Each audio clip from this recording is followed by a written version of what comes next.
नमस्कार, आप देख रहे हैं इंडिया न्यूज मध्य प्रदेश छत्तीसगढ़ और मैं हूं आपके साथ आयुष चतुरांश। चलिए इस बुलेटिन की शुरुआत करेंगे। मध्य प्रदेश विधानसभा के मानसून सत्र के दूसरे दिन हंगामे की वजह से अनिश्चित काल के लिए स्थगित करना पड़ा विधानसभा को। हंगामे के बीच सरकार ने अनुपूरक बजट और 2 संशोधन विधेयक को पास करवाया है। सरकार ने अवैध कॉलोनी को वैध करने और जहरीली शराब से मौत पर फांसी की सजा के प्रावधान वाले विधेयक विधानसभा में पेश किए। विधानसभा में विधेयक पास होने के बाद अब इन्हें राज्यपाल की मंजूरी के लिए भेजा जाएगा।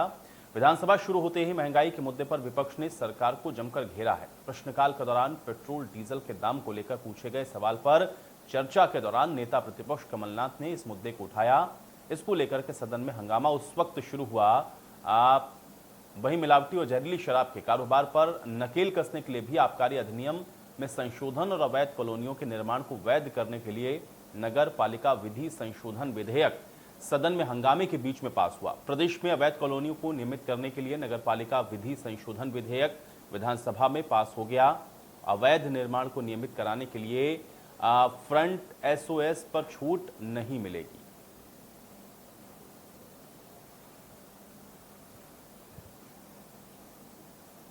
तो 4 दिन का सत्र था जो कि 2 ही दिन में समाप्त हो गया है। हालांकि इस दौरान अनुपूरक बजट को यहां से पारित करवाया गया। कई अन्य विधेयक भी रहे जिनको यहां से पारित करवाया गया। 4 दिन के लिए मानसून सत्र था और अब ये 2 ही दिन में समाप्त हो चुका है। और चलिए अब बढ़ेंगे आगे। विधानसभा के बाहर पत्रकारों से इस बीच बातचीत में मुख्यमंत्री शिवराज सिंह चौहान ने कहा कि कांग्रेस आदिवासियों के मामले में पाखंड कर रही है, वो घटिया राजनीति कर रही है। कमलनाथ ये जवाब दें कि 27% आरक्षण बरकरार रखने के लिए कांग्रेस ने क्या किया। सीएम शिवराज सिंह चौहान के द्वारा क्या कुछ कहा गया, सुनिए।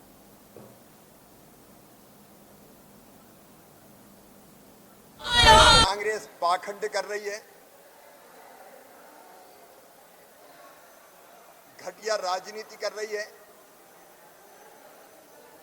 भ्रम फैलाने की कोशिश कर रही है और समाज को तोड़ने के अभियान में लगी हुई है।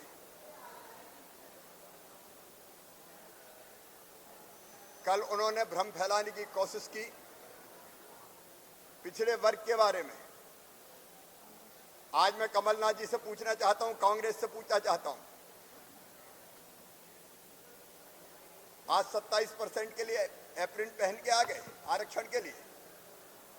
कमलनाथ जवाब दो, पूरी कांग्रेस जवाब दे। इन्होंने धोखा दिया पिछड़े वर्ग को, पाखंड किया पिछड़े वर्ग के साथ, पिछड़े वर्ग की पीठ में छुरा घोंपने की घटिया राजनीति की। 10 तारीख को उसके खिलाफ याचिका प्रस्तुत हुई और 19 तारीख को हाई कोर्ट ने उसको स्टे कर दिया। कमलनाथ जी, आपको जवाब देना होगा। शुरुआत आपने की है। 27% आरक्षण बरकरार रखने के लिए 10 से लेकर 19 तारीख तक आपने क्या किया? जब याचिका दायर हुई आपने क्या किया? कौन से कदम उठाए कि स्टे ना हो? आंख पे पट्टी बांध के बैठे रहे, देश के प्रख्यात वकीलों को लाते, स्टे ना मिले, आरक्षण लागू हो जाए इसकी कोशिश करते, लेकिन इनका एडवोकेट जनरल तक खड़ा नहीं हुआ। आसानी से स्टे होने दिया क्योंकि ये लाए इसलिए थे कि स्टे होना है। स्टे कराने का षड्यंत्र किया कमलनाथ आपने। ये पाप किया पूरी कांग्रेस ने। आपका ये पाखंड हम चलने नहीं देंगे किसी भी कीमत पे। पिछड़े वर्ग की पीठ में छुरा घोंपने के इनके ये जो कदम है वो निंदनीय है और पिछड़ा वर्ग ने छोड़ेगा नहीं। तो वहीं इस मुद्दे को लेकर के पूर्व मंत्री तरुण भनोट से हमारे संवाददाता ब्रजेश जैन ने खास बातचीत की है। क्या कुछ उन्होंने कहा, सुनिए। कांग्रेस ने आज सदन में ओबीसी के साथ महंगाई का मुद्दा भी उठाया और सरकार ने बताया है कि वो वेट पर प्रतिवर्ष 5 से 7 हजार करोड़ वसूलती है। हमारे साथ पूर्व मंत्री तरुण भनोट जी हैं। सर बताइए, क्या कुछ कहेंगे? इतनी ज्यादा कमाई है, आप लगातार टैक्स कम करने की मांग कर रहे हैं, लेकिन इसके बावजूद टैक्सेस कम नहीं हो रहे।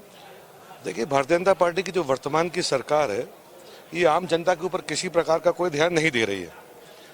महंगाई पे चर्चा नहीं करना चाहते, बेरोजगारी पे चर्चा नहीं करना चाहते, बिगड़ी हुई कानून व्यवस्था पे चर्चा नहीं करना चाहते, बाढ़ के हालातों पे चर्चा नहीं करना चाहते। तो ये सिर्फ सरकार क्यों चलाना चाहते हैं जब जनहित की कोई बात सदन के अंदर भी नहीं करना चाहते। जहाँ तक महंगाई की बात है तो मुझे तो बड़ी शर्म आ रही थी कि मध्य प्रदेश में केंद्र सरकार के साथ साथ मध्य प्रदेश सरकार अन्न उत्सव मना रही थी आज से 2 दिन पूर्व। आप 5 किलो गेहूं और 5 किलो चावल देकर गरीबों का मजाक उड़ा रहे हैं। पेट्रोल सस्ता करते नहीं है, डीजल सस्ता करते नहीं है, गैस का सिलेंडर सस्ता करते नहीं है। क्या सरकार ने सुध लेने की कोशिश की कि कोविड काल के बाद कितने परिवारों ने अपने बच्चों को स्कूलों से निकालकर सरकारी उन स्कूलों में भर्ती किया जहां जगह भी नहीं है और उच्च शिक्षा की व्यवस्था भी नहीं है? क्यों? क्योंकि वो ये आर्थिक बोझ नहीं उठा पा रहे थे। उस पर सरकार चर्चा नहीं करना चाहती है। माननीय वित्त मंत्री महोदय ने जवाब दिया सदन में कि कांग्रेस के कारण पेट्रोल डीजल के रेट बढ़े। तो क्या मोदी जी कांग्रेस की सरकार के प्रधानमंत्री दिल्ली में बैठे हैं? क्या शिवराज जी मध्य प्रदेश के मुख्यमंत्री कांग्रेस की सरकार में बने हैं? आपके पास अधिकार है। आप जब केंद्र सरकार कीमत बढ़ाती है आप उस पर साइमल्टेनियसली टैक्स बढ़ा देते हैं। आप उस टैक्स को मत बढ़ाइए जब केंद्र सरकार रेट बढ़ाती है। पेट्रोल डीजल सस्ता हो जाएगा, मध्य प्रदेश के लोगों को राहत मिलेगी। बाढ़ में लोग बेघर हो गए, बेरोजगार हो गए, उनको राहत मिलेगी। आप गैस सिलेंडर पे जो सब्सिडी है उसको खत्म मत करिए, उस पर वैट हटा लीजिए। ये आप करना नहीं चाहते हैं। तो अब कौन से वर्ग के लिए मध्य प्रदेश में काम कर रहे हैं?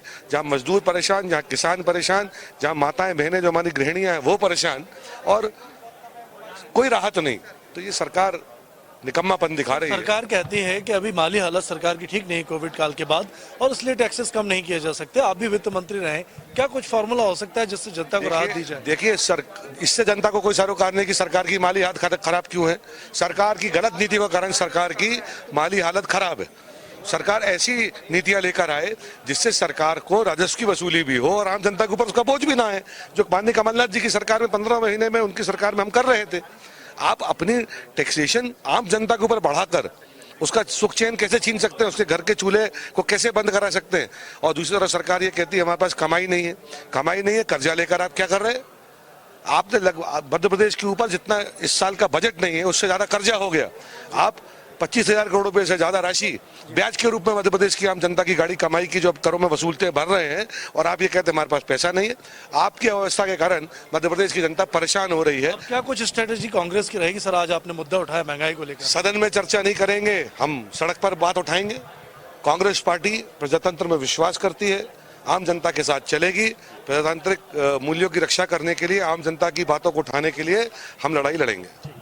तो कांग्रेस अब महंगाई का मुद्दा सदन के बाहर भी सड़कों पर उतारती नजर आएगी और यही कहना है कि लगातार जो महंगाई बढ़ी है उससे जनता को टैक्स कम करके सरकारें राहत दें। कैमरा पर्सन अरविंद साहू के साथ ब्रजेश जैन, इंडिया न्यूज, भोपाल। कांग्रेस ने आज सदन में ओबीसी के साथ में और चलिए इसी पर बातचीत करते हैं। रेजिडेंट एडिटर प्रभु पटेरिया हमारे साथ इस बीच जुड़ चुके हैं। प्रभु, 4 दिन का जो सत्र है 2 दिन में समाप्त हो गया, हंगामा भी हुआ। हालांकि सप्लीमेंट्री बजट को जरूर यहां पे पास करवा लिया गया, कुछ ऐसे विधेयक भी रहे जिनको यहां पे पारित करवाया गया। किस तरीके से देखते हैं इस सत्र को, और 2 दिन में ही समाप्त हुआ, इसके पीछे क्या वजह समझ में आई?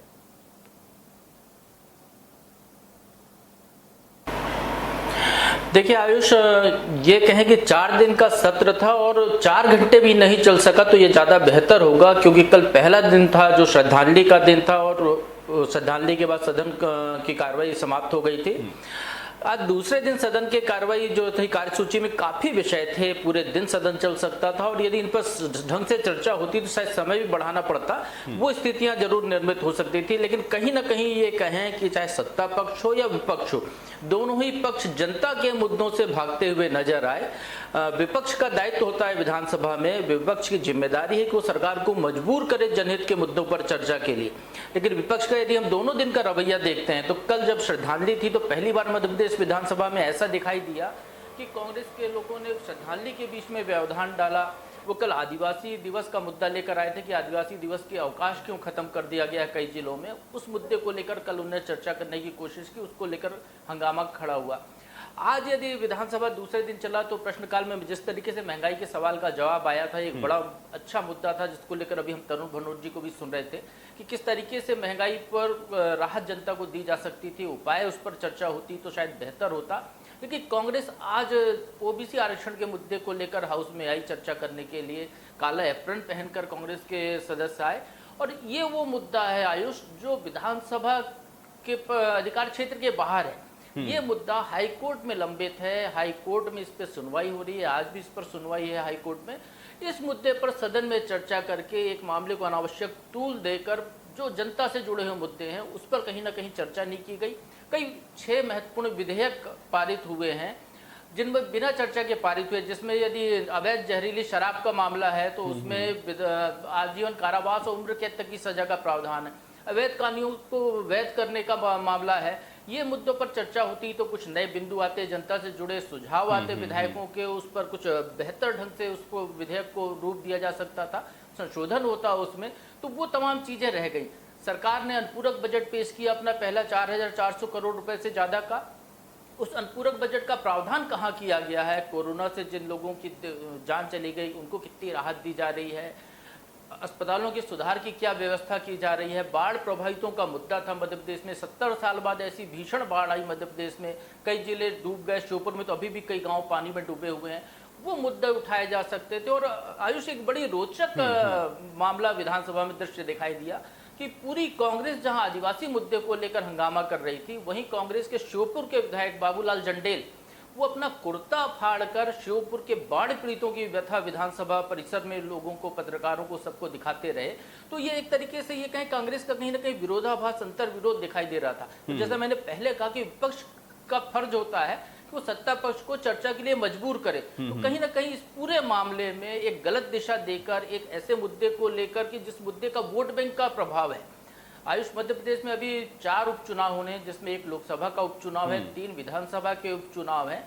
जो ओबीसी वोट बैंक वहाँ खासी तादाद में है, जहाँ आदिवासी वोट बैंक खासी तादाद में। यदि हम कांग्रेस की पूरी रणनीति को समझने की कोशिश करते हैं तो पहले दिन वो आदिवासियों के मुद्दे पर हंगामा हुआ, दूसरे दिन ओबीसी के मुद्दे पर हंगामा हुआ, और ये सीधे सीधे ये दिखाई दे रहा है कहीं ना कहीं इस पर वोट बैंक की पॉलिटिक्स है, न कि पूरे प्रदेश की 7.5 करोड़ जनता के हित की बात हो रही है। तो चाहे सत्ता पक्ष हो, उसने भी उसमें सहभागी की भूमिका निभाई है, और विपक्ष का तो दायित्व होता है, उसका फर्ज होता है कि जनता के मुद्दों पर सरकार को झुकाए। तो कहीं ना कहीं वो भी अपने मामले में असफल साबित हुआ है।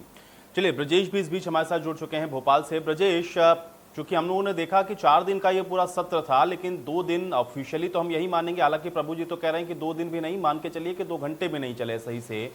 किस तरीके से देखते हैं इस सत्र को, जो विधेयक पास हुए या फिर जो अनुपूरक बजट पास किया गया, ओवरऑल आउटकम क्या निकला ये विधानसभा का जो मानसून सत्र रहा उसमें? बिल्कुल, देखिए अभी प्रभु पटेरिया जी भी जैसा बता रहे थे कि पूरी राजनीति वोट बैंक के लिए ये पूरा जो सत्र कहेंगे वो भेंट चढ़ गया, और कहीं ना कहीं 3 घंटे 2.5 घंटे की कार्रवाई के बाद अनिश्चित काल के लिए विधानसभा की कार्रवाई समाप्त कर दी गई। तो कहीं ना कहीं जनता के जो मुद्दे थे उन पर चर्चा नहीं हो पाई। जैसा प्रभु पटेरिया जी भी बता रहे थे कि जो जनहित के कई सवाल, अहम सवाल, वेट के बारे में सवाल था, महंगाई के बारे में सवाल था, बाढ़ग्रस्त इलाकों के बारे में चर्चा होनी थी, उसमें जो राहत बचाव कार्य चल रहे हैं, पुनर्वास के काम चल रहे हैं, उसमें सार्थक चर्चा होनी थी। लेकिन ये तमाम चर्चाएं हंगामे के बीच नहीं हो पाई। जो गैर जरूरी विषय थे, जैसा ओबीसी आरक्षण का मामला था, वो हाई कोर्ट में है, उस पर कोई निर्णय सरकार नहीं ले सकती, ना ही विपक्ष उसमें कुछ कर सकता है। लेकिन ऐसे गैर जरूरी मुद्दों पर विधानसभा में हंगामा हुआ। पहले आदिवासियों को लेकर, फिर ओबीसी को लेकर, आगे भी कांग्रेस का जो शेड्यूल था कि वो कल एसटी और एससी को लेकर भी इसी तरीके का जो मांग थी वो सरकार पर तमाम आरोप लगाती, उनकी अनदेखी के आरोप लगाने वाली थी। तो कहीं ना कहीं जो जनहितैषी मुद्दे थे, जनता से सीधे सरोकार जिनका था, चाहे वो वेट टैक्सेस को लेकर जो सवाल पूछे गए थे कांग्रेस विधायक की तरफ से, उस पर चर्चा होनी थी। वित्त मंत्री जगदीश देवड़ा ने उसके जवाब भी दिया था, जिस पर कांग्रेस विधायकों को चर्चा करनी थी। लेकिन ना कि उस पर चर्चा करने के बजाय ओबीसी आरक्षण जैसे गैर जरूरी विधानसभा के लिए जो मुद्दे थे उन पर चर्चा करना, हंगामा करना, कहीं ना कहीं यही लगता है कि पूरी सियासत जो थी, केंद्र जो था वो आने वाले उपचुनाव थे, और उपचुनाव के मद्देनजर ये पूरा जो 3 घंटे का सत्र रहा वो उसकी भेंट चढ़ गया। तो जनता के मुद्दे पर चर्चा नहीं हुई, बजाय उसके गैर जरूरी विषयों पर चर्चा हुई। प्रभु, अगर आउटकम हम लोग देखें, चूंकि 4 दिन का मानसून सत्र था, बहुत सारे मुद्दे जिसका जिक्र अभी आपने भी किया, ब्रजेश भी कर रहे हैं, आउटकम के नाम पर क्या निकला? ये जो 4 दिन का मानसून सत्र 2 ही दिन में समाप्त हुआ।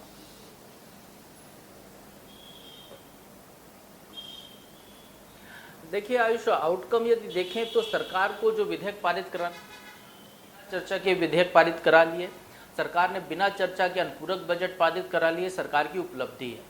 सरकार जिन मुद्दों पर घिर सकती थी, चाहे वो बाढ़ का मुद्दा हो, चाहे कोरोना से मध्य प्रदेश में मौतों का मामला हो, चाहे ऑक्सीजन की कमी का मामला हो, इस तरीके के जो चाहे स्कूल खोलने का मामला हो, अभी वैक्सीनेशन ढंग से नहीं हो पाने का मामला हो, ये तमाम जो मुद्दे जनता से जुड़े या महंगाई का मामला हो, इन मुद्दों पर सरकार घिर सकती थी। तो सरकार वहाँ उसको राहत मिल गई है, बचाव हो गया है सरकार का। ये सरकारी पक्ष की उपलब्धि कह सकते हैं।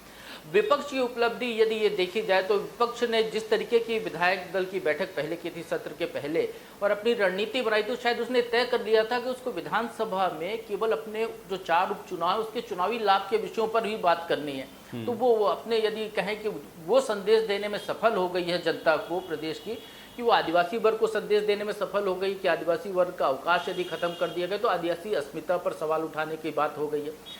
ओबीसी आरक्षण का मसला है, उसको लेकर यदि कांग्रेस को लगता है कि वो सफल हो गए हैं तो शायद वो वहाँ पर वो सफल हैं कि उनने उस मुद्दे को उठाया। क्योंकि आयुष हमने देखा है सदन की परंपरा, दिग्विजय सिंह जब मध्य प्रदेश के मुख्यमंत्री थे, भारतीय जनता पार्टी विपक्ष में थी, या अभी कमलनाथ सरकार थी 15 महीने की, विपक्ष जब सदन में आता है किसी मुद्दे को लेकर जिस तरीके से अप्रैल पहनकर आते हैं, विरोध प्रदर्शन करते हैं, वॉकआउट करते हैं, उसके बाद फिर उस मुद्दे को विराम देकर वो आगे की कार्रवाई में आते हैं। क्योंकि विधानसभा में प्रश्नकाल में 25 प्रश्न होते हैं जिस पर कि बार बार सरकार को घेरने का अवसर मिलता है। विधानसभा में ध्यानाकर्षण होते हैं जिसमें बार बार सरकार को घेरने का अवसर मिलता है। विधानसभा में विधेयकों पर चर्चा होती है जैसे आज होनी थी, उसमें सरकार को घेरने का अवसर मिलता है। कांग्रेस के कई विधायकों को बोलने का मौका मिलता, नेता प्रतिपक्ष को बोलने का मौका मिलता, सरकार को कई मुद्दों पर वो घेर सकते थे। लेकिन वो तमाम जो अवसर थे वो कहीं ना कहीं चूक गए। आम इस यदि हम कहें कि किसी का नुकसान हुआ है इस पूरे सत्र में, 2 दिन के सत्र में, तो नुकसान हुआ है प्रदेश की आम जनता का, जिसके हितों के सवाल विधानसभा में उठने थे, जिसकी बातें मुद्दे विधानसभा में उठने थे, वो कहीं ना कहीं उठने से चूक गए। नहीं, लेकिन प्रभु हम लोग देख रहे हैं, चाहे हम लोग संसद के अंदर सत्र को देखें, वहां पर भी पॉलिटिकल पार्टीज इसी तरीके से जो विपक्ष के अंदर है उनका जो प्रेजेंटेशन है वो ऐसा ही होता है, उनकी अपीयरेंस ऐसी ही होती है। विधानसभा में भी हम लोग देख रहे हैं कि विपक्ष सिर्फ इस भूमिका में आ गया है कि इतना विरोध करना है कि सदन की कार्रवाई न चले, स्थगित हो जाए। इन सब के बीच में जैसा कि आपने कहा कि जनता के जो मुद्दे हैं नहीं उठ पाते हैं, ये चलन क्यों देखने को मिल रहा है, इसके पीछे की क्या वजह समझी जाए और क्यों ऐसा हो रहा है प्रभु जी?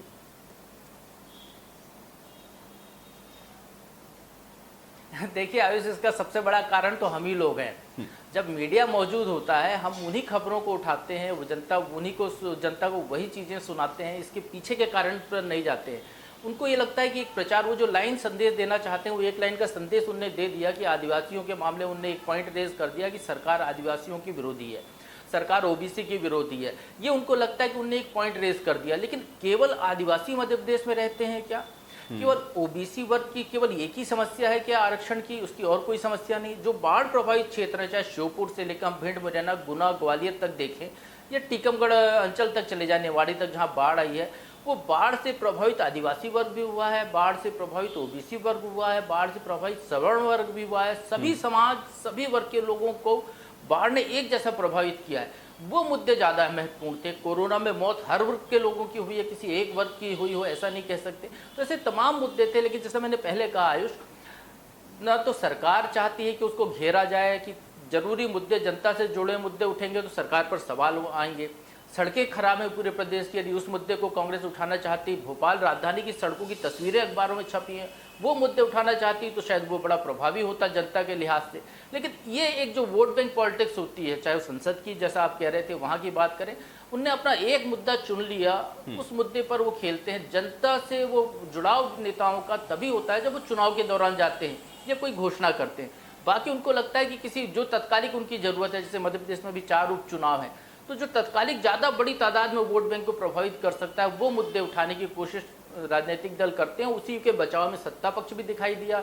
मुख्यमंत्री ने जिस तरीके से उसका प्रतिकार किया, जिस तरीके से कांग्रेस सरकार के दौरान आरक्षण के मुद्दे को लेकर घोषणा करने के बाद जिस तरीके से कोर्ट में ढंग से पक्ष नहीं रखा गया, वो मुख्यमंत्री ने उस चीज को बताया। तो तमाम चीजें, आरोप प्रत्यारोप उन्हीं मुद्दों पर घिर कर रह जाते हैं, जनता कहीं ना कहीं पीछे छूट जाती। ब्रजेश, क्या इसी तरीके से हम लोग समझें कि अभी जो 4 जगहों पर उपचुनाव होने हैं, सिर्फ और सिर्फ वही केंद्र में रहा, केंद्र बिंदु भी उसका वही रहा, इसीलिए वो मुद्दे जो लाभ पहुंचा सकते हैं इन सीटों पर पॉलिटिकल तौर पर, सिर्फ उसको ही लेकर के फोकस देखने को मिला, और ये दोनों के लिए ही है। अब सरकार जो चाहती थी अनुपूरक बजट, वो भी पारित हो गया। जिन मुद्दों पर घेरा जा सकता था उस पर उसको घेरा नहीं जा सका, और विपक्ष ने जो अपनी रणनीति बनाई, क्या उसमें वो आपको कामयाब होता हुआ दिखा? क्या सिर्फ इतना ही? बिल्कुल, देखिए, चूंकि आदिवासियों की अगर बात करें तो मध्य प्रदेश सरकार ने कमलनाथ सरकार के उस फैसले को अभी पलटा था जिसमें आदिवासी दिवस पर एक सरकारी छुट्टी दी गई थी और इसको लेकर कांग्रेस लगातार उनको आदिवासी विरोधी ठहरा रही थी। यही वजह थी सरासर आज विधानसभा में भी दिखाई कि ओबीसी का जो मुद्दा उठा और जैसे मैंने बताया कल एसटी और एससी का मुद्दा भी कांग्रेस उठाने वाली थी, तो साफ जाहिर है कहीं ना कहीं जो 4 सीटों पर चुनाव होना है, 1 लोकसभा की सीट है, 3 विधानसभा की सीटें हैं, वहां पर क्षेत्रीय जातिगत समीकरण, वर्गीय समीकरण क्या है उसको साधने की पूरी राजनीति, पूरी कवायद, पूरी जो योजना थी कांग्रेस की, वो विधानसभा के मार्फत बनाई गई थी। और यही वजह थी कि न सिर्फ जनहितैषी जो मुद्दे थे, जनता से डायरेक्ट रिलेटिव जो मुद्दे थे, वो ना उठाकर ऐसे मुद्दे उठाए जाएं जिस पर जनता का प्रभाव पड़े। जैसे प्रभु सर भी बता रहे थे कि मीडिया की कोरी सुर्खियां बटोरने के लिए कांग्रेस ने पूरी कवायद की थी और मुझे लगता है कहीं ना कहीं कांग्रेस इसमें कामयाब भी हुई कि जनता के बीच में एक विषय गया कि सरकार ने जो है वो छुट्टी कैंसिल की और हम आपके हितैषी थे तो हमने छुट्टी लागू की थी। और दूसरा आरक्षण का मुद्दा, जनता को टेक्निकल पॉइंट से मतलब नहीं रहता है, लेकिन जनता में ये छवि कांग्रेस जरूर डालना चाहती थी कि हम आपकी बात को हर जगह उठा रहे हैं, चाहे उसके पीछे कुछ भी राजनीति हो या दूसरे जनहितैषी मुद्दे पीछे धकेल दिए जाए, इससे जनता को मतलब नहीं है, ना ही कांग्रेस को मतलब है। जनता को ये लगता है कि हमारे मुद्दे के लिए कौन प्रखर होकर, मुखर होकर विरोध प्रदर्शन करता है, जनता मुद्दे सरकार की ओर उठाए जाते हैं और यही कांग्रेस ने नब्ज जनता की पकड़ी। और मुझे लगता है कि कांग्रेस इसीलिए तमाम विधानसभा की जो तमाम कार्रवाई थी, चाहे वो कल की हो, चाहे आज की हो या आने वाले 1-2 दिन का जो शेड्यूल कांग्रेस का था, ये पूरी कवायद जो थी कमलनाथ ने कांग्रेस विधायक दल की बैठक में बनाई थी और उसी एजेंडे पर कांग्रेस आगे बढ़ रही थी। तो जाहिर है कि वो चुनावी पॉलिटिक्स की वजह से कांग्रेस में तमाम जो हंगामे थे या तमाम उनकी ओर से जो भी ठीक है ब्रजेश, फिलहाल के लिए बहुत शुक्रिया। प्रभु आपका भी बहुत शुक्रिया चर्चा में शामिल होने के लिए। हालांकि अब 4 दिन का जो सत्र था वो 2 दिन में ही समाप्त हो गया। हालांकि आउटकम क्या निकला ये भी आपने सुना, लेकिन हाँ ये जरूर है कि जो अनुपूरक बजट को पारित करवाना था वो सरकार ने करवा लिया। कुछ ऐसे विधेयक जो कि सरकार चाह रही थी कि पारित हो जाए वो भी हो गए, लेकिन जिन मसलों पर घेरा जा सकता था सरकार को, उस पर विपक्ष घेर नहीं सका है। और इन सब के बीच में कृषि मंत्री के साथ हमारे सहयोगी ने खास बातचीत की है, सुनवाते हैं। 4 दिन का मानसून सत्र 2 दिन की कार्रवाई में ही खत्म हो गया है। काफी हंगामेदार रहा सत्र और हमारे साथ मौजूद है कृषि मंत्री कमल पटेल। सर 4 दिन की कार्रवाई थी लेकिन हंगामे के चलते 2 दिन में सत्र खत्म कर दिया गया है, क्या लगता है? कांग्रेस के पास कोई मुद्दा नहीं है, इनके पास बोलने के लिए कुछ मुद्दा नहीं और इसलिए उलझुल बात करते हैं और कांग्रेस ने हंगामा मचाया। डेली कल भी विधानसभा नहीं चलने दी, आज भी नहीं चलने दी और नारेबाजी करना। और इसलिए हम तो चाहते थे कि चर्चा हो, सार्थक चर्चा हो और प्रदेश के हित में काम हो, लेकिन कांग्रेस की नारेबाजी, हुड़दंगबाजी के कारण, हंगामे के कारण मजबूरी में विधानसभा स्थगित करनी पड़ी और सारे कार्य निपटाने पड़े। कांग्रेस का कहना है कि सरकार उनको बात रखने का मौका नहीं दे रही थी, इसलिए लगातार हंगामा हो रहा है। अरे आप खुद थे पत्रकार, देखते हैं कितना मौका दिया बात करने का। अब जब श्रद्धांजलि की परंपरा है विधानसभा, जब श्रद्धांजलि दी जाती है तो बीच में दूसरा कोई विषय नहीं होते, सब स्थगित करते हैं। ये कांग्रेस को पता होना चाहिए, लेकिन कमलनाथ जी कह रहे हैं कि मुझे विधानसभा का अनुभव नहीं है, लोकसभा का अनुभव है। तो लोकसभा हो या विधानसभा हो, गरिमाएं रहती हैं और विधानसभा लोकसभा नियम कानून कायदे से चलती है और मर्यादा से चलती है, लेकिन कांग्रेस ने मर्यादा को तार-तार किया। कमलनाथ जी सहित पूरे कांग्रेस के नेता हताश हैं, वो समझ नहीं बैठ रही उनको कि क्या करें। सत्ता जाने से सटिया गए हैं कमलनाथ जी और पूरी कांग्रेस, और इसलिए उलूल जुलूल बातें करती हैं और कभी आदिवासी का मुद्दा, कभी अनुसूचित जाति जनजाति पिछड़े, और कांग्रेस ने हर वर्ग के साथ धोखा किया है। मैं पूछना चाहता हूं कमलनाथ जी से और कांग्रेस के नेताओं से कि भैया तुमने 55-60 साल राज किया, तुमने पिछड़े वर्ग को संवैधानिक दर्जा क्यों नहीं दिया? अगर पिछड़े वर्ग को संवैधानिक दर्जा आजाद भारत में किसी ने दिया तो हमारे प्रधानमंत्री नरेंद्र मोदी जी और भारतीय जनता पार्टी की केंद्र सरकार ने दिया। तो इस तरह से कांग्रेस कहती कुछ और करती कुछ है और इसलिए कांग्रेस की विश्वसनीयता खत्म हो गई और अब कांग्रेस खत्म है और इसलिए सटिया गए। जैसे सत्ता जाने के बाद कमलनाथ जी जैसे मछली को पानी से निकाल दो तो तड़पती है, ऐसे ही सत्ता से बाहर जाने के बाद में तड़प रहे हैं। उनको समझ नहीं आ रही है कि क्या करें, अब कैसे होगा, और इसलिए पगला रहे हैं और इसलिए हंगामा कर रहे हैं। तो सत्ता पक्ष का कहना यही है कि कांग्रेस को पूरा मौका दिया गया था बात रखने का, लेकिन कांग्रेस ने अपनी बात नहीं रखी, बजाय हंगामा किया। कैमरा पर्सन अरविंद साहू के साथ ब्रजेश जैन, इंडिया न्यूज। और चलिए इसी के साथ इस बुलेटिन में मेरे साथ फिलहाल इतना ही।